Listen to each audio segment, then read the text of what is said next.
We live in a winner-take-all world. As kids, we grow up competing for attention in our families, for grades and friends at school, and for triumph in sports and debates.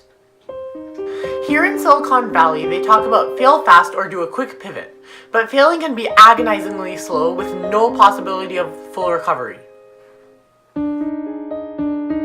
On Freakonomics, Stephen Dumner talks about failure can be your friend and tells us how we need to rethink failure. It doesn't define us and we can remove the stigma. This is one of our first prototypes where we used a cheap motor, but it didn't give us enough lift, so we didn't use it. This is one of our first designs where we thought we could use a plate and a single motor to push air down to give us more lift, but it wasn't giving us enough thrust and ultimately failed. I had some designs with 2 propellers, but the power to weight ratio wasn't correct. No, but the fan will be down here.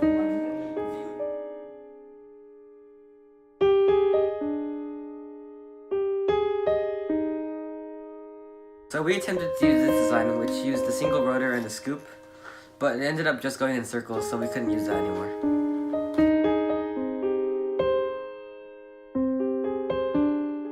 We know that Albert Einstein couldn't speak until he was almost 4 years old, and he was told by his teacher he would never amount to much. Those who succeed don't stop at 1 failure or 10 failures. So this prototype failed because it was way too heavy because we used the wrong material, foam board, and we used multiple layers of it, and the motor was way too weak. It did not provide enough lift.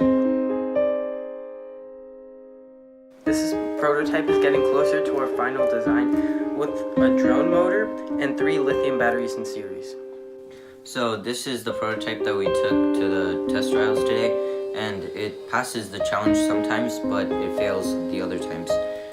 The problems with it is that it does not have enough power to lift, and it gets stuck on some obstacles.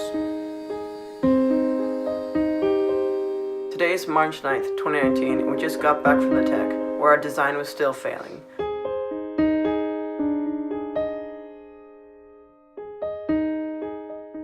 We don't know how things will turn on the day of the tech challenge, but we are still trying.